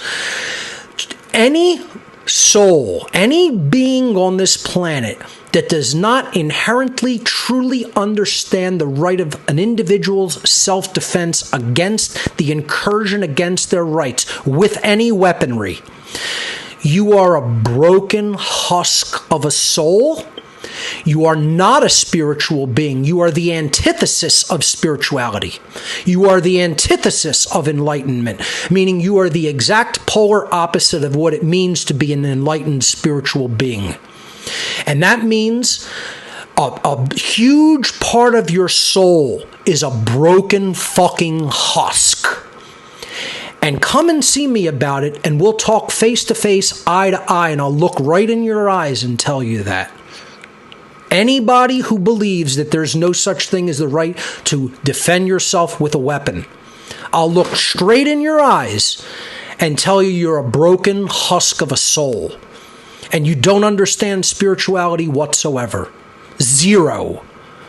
So, Conrad, thank you so much for bringing that up, and I agree. We should all get fired up about it, and people really should do something about it. And where we should start is trying to hurt them in the wallet, because that's where they really respond to. Obviously, it should obviously be taken even more seriously than that, but as a starting point, there's been very successful strategies in all of the states in general to reverse gun laws going in a wrong direction by suing state legislatures. And this is what gun lobby groups have been doing, and they've been getting them to eventually be able to have to drop the draconian legislation and allow things like constitutional carry. I don't know if you've seen, Conrad, if you've seen the constitutional carry map that is an animated map that shows the state of constitutional carry throughout the years,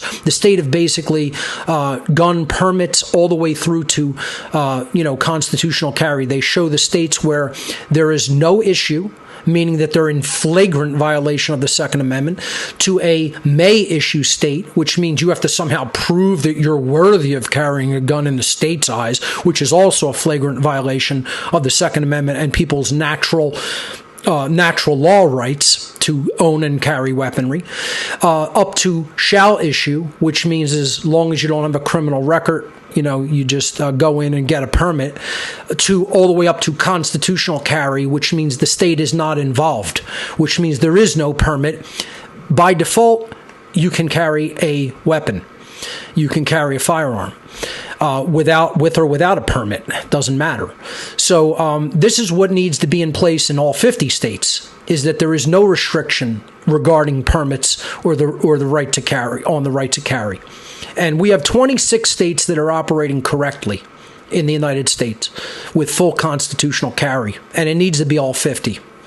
And again, this is the main strategy that has led to that, is really suing the pants out of state legislatures so that they don't really have the funds to continue to fight the lawsuits. At least insofar as I've understood how it's worked in the last several decades to get it to the point where we now have 26 constitutional carry states. Conrad, are you still with you? I haven't seen it, to be quite honest with you. I just get frustrated in that, I get skeptical because the things will stall in the courts eventually, and when it gets passed, I'm assuming oh shit, I'm ready to fight, so I understand it being an effective approach. I hear you. Still. Yeah. I mean, at some point, people, have to really truly stand up for themselves and their rights. And that's the problem, is that we've let it go so far that people have not done that. They've just let these tyrants continue to make encroachments and advancements. And that's what the whole Second Amendment wording is about. Shall not be infringed. Infringement is an encroachment. It's a slow, steady advance upon one's rights, which people do not have the right to do. They're tyrants acting completely unlawfully is the answer. And they should be stopped from doing those things. Yeah, and not just protecting, it's not just self-defense, but protecting women and children, isn't this what men are supposed to do? Maximizing our ability to protect the innocent, and this is what Catherine was saying. And who are these people? They're soft. They's aren't men. There's something else. There's only one word to describe them, and I'm going to spell it out for you, as Big Cass would say back in WWE. S-A-W-F-T, soft. And that's a terrible, terrible thing to ever say to another human being, especially a so-called male, a so-called man. You're just soft, son. That's what they are. That's what they are. And that is the lowest of insults, believe me. That's lower than in the South, I'm telling you, to bless your heart, honey. To call someone soft up here. That's what they are. They're just soft. That's bad. If you don't understand that slang insult, folks, just trust me, it's bad. Okay? And that's what those people are. As a pillow, as they say up here. Conrad, I want to thank you so much. Great call. Thank you for bringing that issue to our attention. I'll need to follow it even more closely. Thank you so much. I appreciate it. Have a good one, Mark. You got it. All right, let's see who else is holding on the line. Let's hear from Vivian. Vivian, you are live on What on Earth is Happening. Welcome to the show. Hey, love. How are you? I'm well. To talk to you. You too. Is it very noisy here? No, I can hear you fine so far.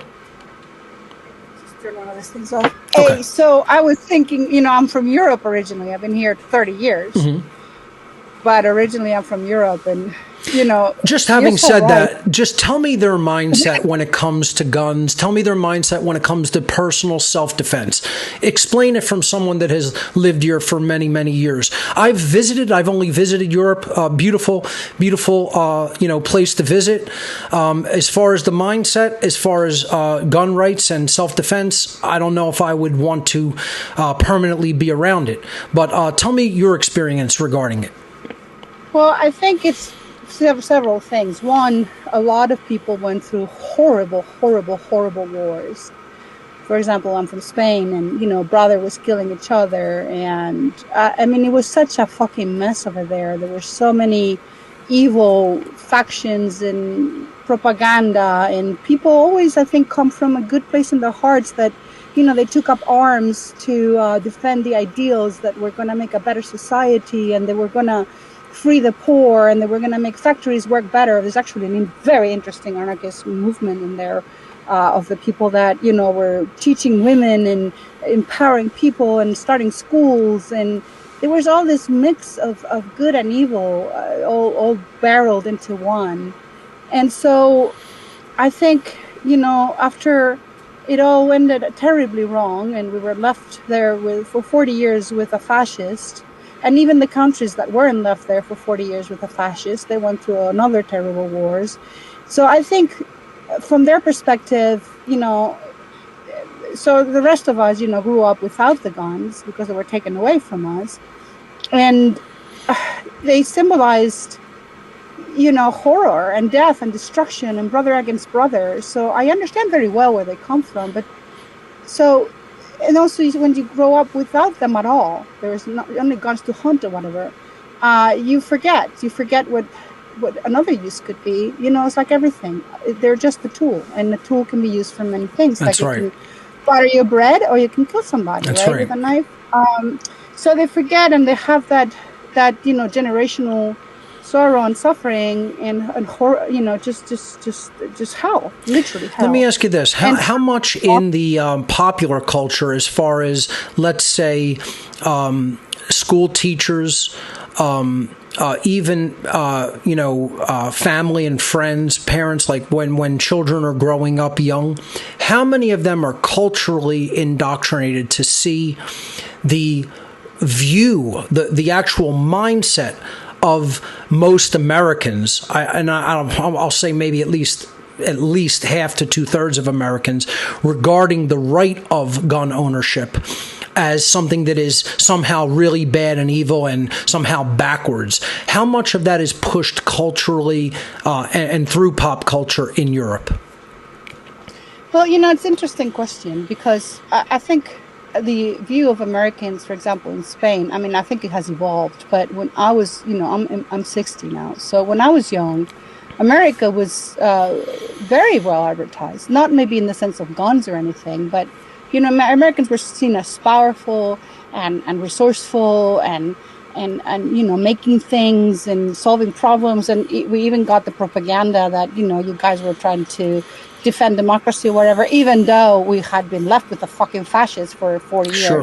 System, but they didn't see that. It was very good propaganda for Americans. And then, of course, people change and revert that, and they're the most evil thing in the world. So there was everything. But I don't think there's any talk of guns there. When I was growing up, I didn't experience that. It was not a non-issue. And I lived in Australia too, where the guns were taken away much later. And I also after the Port Arthur massacre, which took place during the occult season of sacrifice, and worked flawlessly to get people to reverse their mindset regarding semi-automatic weaponry, and they got that banned. Yeah, the thing is that the conversation is here. And so when I first came here, I was kind of horrified about it. You're just horrified about the guns. You don't think further than that. And now, of course, I see the empowerment. Sure. That in the sense that, we lack as Europeans. And I think it's very evident there that they're in the hands of the government completely. Yep. With taxes, and it's like a normal thing. Like they can barge into your... I just was watching this fantastic French show, laughing my ass off. I'm half French, so, I love that language and the people and the culture. But, it doesn't even occur to them to feel even molested when they're being molested by the government to look into all their receipts or whatever. Right. And they demanded $500,000. They don't think anything of it. It's just part of the culture, which is absurd if you think about it. But they don't have a concept. They're missing that part of themselves. They're totally missing. Yep. I've regained it here in the States. I'm in Texas.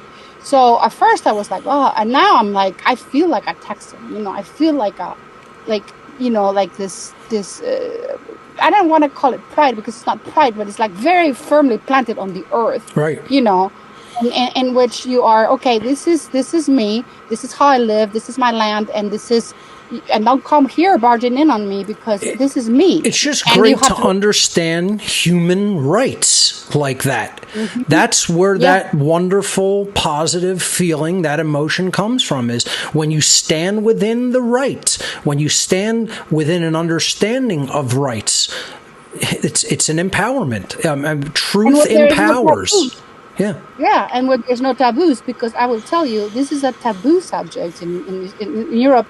For many reasons, but one of the reasons is like there is no way to procure the guns. Look, I used to be an actor, and I got a part playing an Interpol cop, And I wanted to look good because I was like, well, I don't know how to shoot. So I went, and my boyfriend at the time had a friend who had been in the military, who now was retired and had a shooting range in his house, which was the most, unusual thing you could possibly imagine. And the only reason he was allowed to do that is because he was training the Olympic team. And this is the first connection that I had to guns. And I was, of course, against them and everything, but, I was just doing my job. And I was the best shot you can possibly imagine. Nice. I did not, I made even with him. I find women take to firearms very naturally. It was crazy. I was shocked. I was like in complete disbelief. I was like, how can this be? But I was so good. I've never, anyway.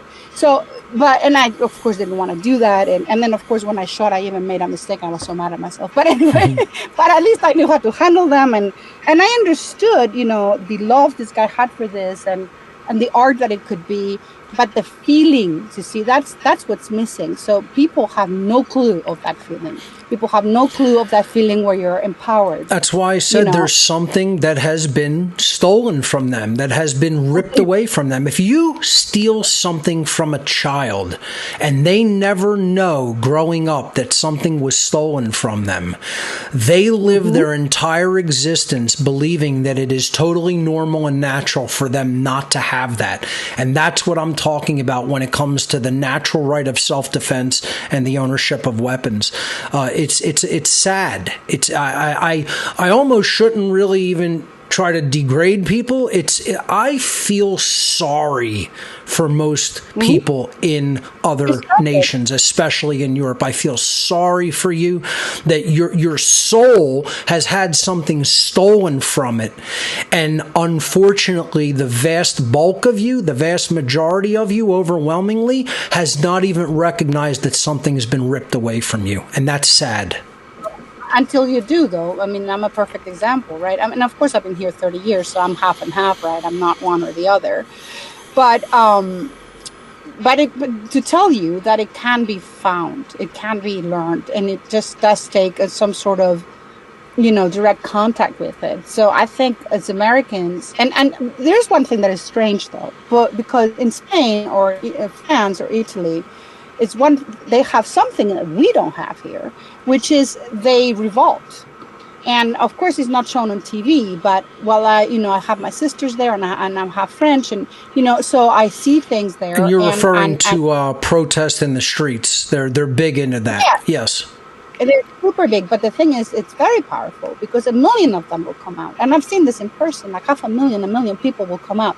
And they don't have guns, but they are powerful. And that's their form of protest. And here, like you're saying, okay, they're taking the rights away and nobody moves a freaking finger. Like, right. I'm like you. I don't believe that this system is salvageable. I don't believe in democracy. I don't believe in any of that just because it doesn't work. I'm completely on board. It never has been salvageable because it's been set up as a prison system from the very beginning. It's never been a system to advocate for true freedom. It's always been set up as a control system. We have to just make that recognition and take our natural rights back and never let anybody ever take them away. And it's a system for children, and that's the problem. The majority of people are not grown up. That's right. They can't self-govern because they're not mature. That's right. So you got to keep people in a psychologically immature, naive state to keep their rights away from them permanently. That's the only way you could ever do it.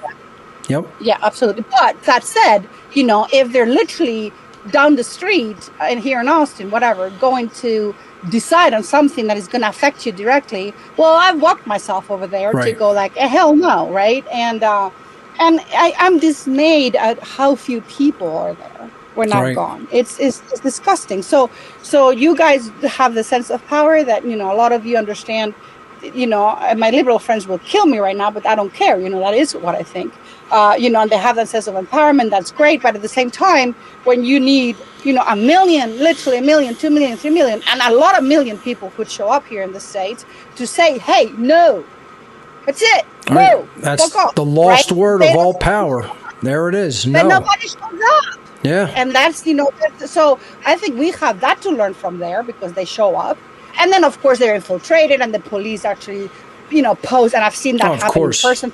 agents, you know, agent provocateuring, right? The provocateurs are completely peaceful because that is the way to do it. You can't get a million people with that is a shit show, and then you have what we had before. So for showing up as a weapon together, that's the weapon, right? It's a powerful weapon. Now, if somebody comes to your house trying to force vaccinate you or whatever, the other weapon's really good, right? Maybe you only get to play that weapon once, but fuck, you know, yeah. you made a point. They're going to be very reluctant to try anything like that here. I can guarantee that. Yeah. Exactly. So it's just good to say that we have things to learn from each other, sure. right? I really want the Americans to show up. And of course, then they're going to try to distort it and did that they did with the Capitol, that, you know, there was this and they lie and all that. I understand that. But if it's consistent, right, and every time they try to pass a law that is absolute bullshit, you know, people need to show up and not be disrespectful or anything. Say, no, you're not going to do that. Yeah, just and mentally show up. Show up mentally, understanding the issue, you know? Yes, exactly. And so, I mean, I think we all have a lot to learn from each other. But, you know, I do appreciate that, you know, you understand that there's something missing, but there's something missing everywhere. Sure. You know? Absolutely. Vivian, thank you so much. Great points that you brought up. I appreciate it. I wasn't going to come on. I was just listening to you while I was writing, but since you were talking about that, I felt like I had something to say. I appreciate the opportunity. Glad you called in. Thank you. Okay, love. Bye-bye. Bye-bye. Awesome. Let's hear from Fred. Fred, you're live on What on Earth is Happening. Welcome to the show. Can you hear me? Yes, I can. Loud and clear. Hi, Mark. How are you doing, man? Not bad. Yourself? I'm doing great. You talked about guns, right, and things like that. And I just wanted to say that in Canada, actually, there's the Bill C-21. It's to ban or freeze handguns and then shotguns. And then at the same time, the bill C-11. In the whole nation, this is like a federal Canadian bill? Yes, exactly. And then the bill C-11, it's for complete control of the internet by the state. Wow. That just passed. Yes. So they're making their moves, I'm telling you. You know, they're going for broke in this time period because they think they can get away with it. And in some areas of the world, they've disarmed the population sufficiently that they will be able to get away with it. And here's the thing. When I'm talking about they, right, I'm not just talking about politicians, bankers, occultists, you know. The people who will do this to their own fellow citizenry in every single city, state, country in the entire world are the police and the military, the order followers. This is the conversation that has to be had everywhere. When laws that create tyranny are enacted by politicians, who enforces them? How do they get tyrannically enforced upon the populations whose rights they are violating? Dumbass police do it. Dumbass members of the military do it. Where is the conversation of order followers are the greatest evil that has ever existed in all of humanity? Let me tell you something, folks. If you look at every dark occultist that has ever lived, every single one, every Satanist, every dark Luciferian, every horrible dark Freemason, every negative and dark Rosicrucian that's following the Ahrimanic force. You name the form of dark occultism, every Klepotic Kabbalist that has ever lived. They have not done 1/1,000,000th of the evil that all of the police and military have ever done in human history. Those are the people, in whatever form they've ever existed in, whether it's the Sturmabteilung, the SA in Germany, the SS, whether it's the secret police of Soviet Russia, whether it's the secret police of East Berlin, the Stasi, you name it, it doesn't matter where they've ever existed. The police and the military are always the violent thug enforcers of every act of tyranny that has ever existed in humankind, whether it's the crown's henchmen soldiers, whether it's the Duke's thugs that he sends out into the forest to say, you can't hunt these grounds, or I'm going to levy this tax or that tax. It's always, everywhere, the order followers of a society that will give their mind over to the evil, the ones who are ordering the evil. But the enactors of the evil are not the orders of the evil. Those who order the evil into existence are not the ones who enact the evil. Please note this. Notice and note this. Sit and think with it in your own mind. Sit and meditate upon this. Don't even just meditate upon it. Contemplate it. Literally sit with the thought. Who brings the manifest evil into a society? Do the people who say, I want this done, are they the implementers of the evil? When a king in the ancient world ordered something tyrannical to be done against the people, who was he speaking to? Who was he ordering? He was telling his henchmen, his soldiers, his police, his military to do it to the other members of the population. This is the first and primary divide that they have to do. They have to separate society into the average person or citizenry versus the people who are members of the state, who are going to control and enact the will of the ruling class upon the average members of the citizenry. And the idiots who are members of the citizenry of the people, the body of the people, go and do that job for money. Because they don't love truth. They don't love freedom. They don't love their family. They don't love their children. They don't love their fellow citizens. They don't love anybody. They don't even love themselves. An order follower cannot have self-love. Somebody who is going and doing the bidding of someone else cannot love themselves. And by extension, they cannot express love for anyone else. Not truly. It's all, even if they claim that they love anything, anybody, anything, whether they claim they love themselves, their families, their pets, their friends, it doesn't matter what they claim. It's a false claim. They're wrong. It isn't even that they're lying. They may even believe that in their own mind, but you are incorrect because you don't know what love is. You only believe you know what love is. You think love is somehow you've gauged some level of security for yourself and your immediate so-called loved ones. That isn't what love is. Just earning a modicum of security because you're receiving a paycheck. That's not love. That's evil. That's you accepting comfort to do something that is wrong. That's the definition of fucking evil. And dumbasses all over the world believe somehow that they're good people who are capable of love, who have any internal love. You don't even have internal love. You think you could love externally? You don't even know what love is. Because you don't know what agape love is. You think somehow comfort is love. You think somehow just either fraternal love between family members is love, or romantic love between you and your wife is love, or familial love between you and your children is love. All of that is secondary to true love, to agape love, to the love of truth, to the love of what is right, to the love of justice. You don't have that. They don't have that. those people. So if you don't have that, how could you have self-love? You can't. It's impossible. It's an impossibility. They're not spiritually awake. They don't have true spirituality developed in the core of their being.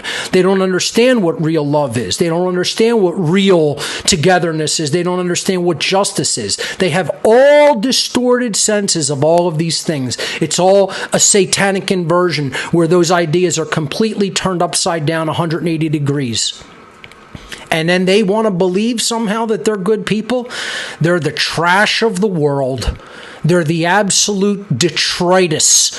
You're the refuse and detritus of the entire planet, order followers. Always have been, are now, and always will be. And we need to have that discussion.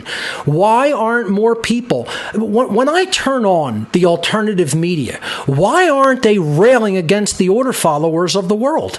They're talking about all the things politicians are doing. Oh, this war is happening. Oh, this law is passed. Who is the enactor of all of those violent things? Who are the thug enforcers? It's the police and military of any system, of any state, of any government, anywhere in the world, at any time period of human history. They're always the implementers of the evil. Order followers are the implementers of all evil that has ever existed on this planet. Get as offended about it as anybody wants. It's still true. You're never going to make it untrue. I'm right. If you don't think so, you're wrong. I'm still correct. You're still wrong. Get as offended about it as you like. It will never change in the nature of reality. What I've said there is objectively true, and if you don't understand it, you are the one who is standing within the wrong. And that is how it has to be said to people. It has to be openly just fucking said just like that to people. And the problem is, most people won't do it. Most people just will not do it. Fred, I know I said a mouthful there, but your addendum to all of that.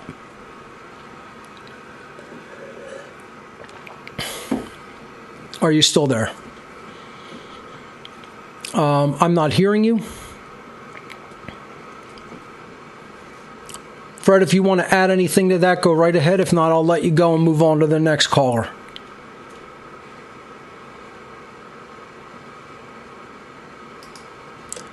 All right, if you want to call back in, let's hear from... Who else is holding here? Let's hear from Evan. Evan, you're live on What on Earth is Happening. Welcome to the show. You're muted still. Go ahead and unmute yourself with the large microphone icon at the bottom of the call window. There you go. Okay, you can hear me? Yes, I can. Loud and clear now. Awesome, thank you. It's great to hear from the great Mark Passio. Thank you. I was wondering, have you been in touch with Jay Parker recently? I speak with Jay almost on a semi-regular basis. So I spoke with him this past week. He was actually on the show, and Jay and I talk privately, just as friends. So, is there something that you wanted to mention regarding him? Oh well, I mean, I think he's awesome for coming out and. He's been a great benefit to humanity with everything he's done. Absolutely. I'm so glad that Jay came forward and told his story. And, unfortunately, it's so traumatic. It was very difficult for him to get that, out into the open publicly. But I'm glad he did it because, it has opened up a lot of people's eyes and has helped a lot of people to recover from some of their own traumas in that same vein that he experienced. Yeah, he actually got me started on the EFT. Nice. I've been trying that as well and very excited about it. Nice. I've also been on his website and I noticed a few of the links don't have any videos or just kind of lead to empty pages. So I was wondering if maybe he could address that if he gets a chance, but I'm sure he's pretty busy as well. Yeah, so. I know probably some links that he put up, years or even months ago have been taken offline and censored. That's a problem that a lot of researchers and public presenters face, where we'll point to a resource through a URL and then it will be censored and taken offline. That happens constantly. So you'll probably notice even in some of my early podcasts, I linked to some videos related to the topics I was discussing, and probably many of those links are now broken. What I would suggest is if you encounter a link like that you go to the Odyssey platform and search for it there, or perhaps go to a BitTorrent site and search for the video there, and you'll probably have better luck, because if it was ever posted to YouTube has just gone on a vicious censorship campaign because they're trash Nazis. And the people who work for YouTube they're so dumb that they don't understand that they're Nazis. I'm saying this while I'm broadcasting on their platform. I'll tell it right to their face in person. Come and see me in person and see if I won't say it right in your eyes, right to your face, looking at you, staring you in the eyes. I'll tell the people who work at YouTube, you are rotten scumbag Nazis. You are literal Nazis. You're not just figurative Nazis. You are Nazis. You embody everything that it is to be a Nazi and a communist piece of trash. Both together, because you're authoritarian scumbags, because you're for the censorship of information, because you believe you know better. Could you imagine me with all of my knowledge? I'm a living fucking library of knowledge, quite frankly, and I'll say that. I'm not the kind of person that goes, all I know is that I know nothing.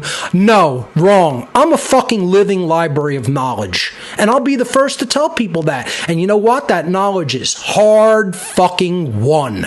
I broke my balls to know what I know. I busted my ass to know what I know. I gave up my life to learn what I've learned. Make no mistake about it. Let's be real clear on this point. So I know quite a fucking bit. And I'll say what I know, and if I don't know something, I'll tell you right to your face, I don't know the answer. There's nothing to be ashamed about to not know something. To not know is the beginning of knowledge, because then you have to go off on the quest and search for the truth, and use the trivium truth discovery methodology to determine what is accurate and what is correct and what is right. So, to go back to my point, I would look right into the face of those people and say, you are authoritarian scumbags because you are so weak in your position and you come from such a place of low knowledge. You're so low information density. And you're so anti-knowledge and truth that you feel that the way to go about making someone come into harmony with your position is to shut down the voice of others. Could you imagine Mark Passio? Could you imagine me with what I fucking know going, we need to be shutting down this person's voice? What kind of a fucking loser do you have to be? And how weak in your position do you have to be to go and say, I need this person's information shut down offline because it conflicts with what I'm saying? Imagine that. Imagine what kind of a fucking loser you have to be and how bad your parents had to fuck you up mentally and spiritually. I mean, like, I wish I could meet some of these people in real life to just, like, laugh at them hilariously and just insult them right to their fucking face and then say, what the fuck are you going to do about what I just did, boy? That's what I would do. That's how I would do it. And you know what? I'd be right. Yeah. I agree with Fred and yourself on this, like, we just had Bill C-11 go through, and so YouTube's going to get even more nuts with government backing and upregulating. Can you believe it? And downregulating. Can you believe the kind of fucking nuts. Losers that work for a company like that you're going to go and say, this information isn't allowed to be broadcast to the public. We're going to shut it down. Fucking Nazi trash. Cut from the same fucking cloth as all the Nazi scumbags ever were. Cut from the same cloth of all the Soviet scumbags ever were. Same cloth. They should really hear my voice, and they should go and look at themselves in the mirror and know that what they're looking at is a total Nazi fucking scumbag and a total Soviet communist fucking scumbag. That's what they are. That's what they were born as. Well, I got you on the phone. I was wondering, could I ask you about what you think about the electric universe? Because I just recently bought a book by David Talbot, and I got your arc, by the way, the 2.0. Absolutely love it. Yeah, Talbot's work is on there. I like his work a lot. Yeah, I think it's very interesting. It's a very interesting postulation. I think it could very well be accurate. There are other researchers that have discussed that. Even Tesla talked about that to a degree. People like I'm trying to think of his name, Russell or something Russell. It'll come to my head, but have you heard of a Dr. Peter Garyev? No. So he's a Russian scientist, and he developed linguistic wave genetics. Now, Walter Russell was the guy who I was thinking of. I apologize. Go ahead. Walter Russell. Okay, well, thank you.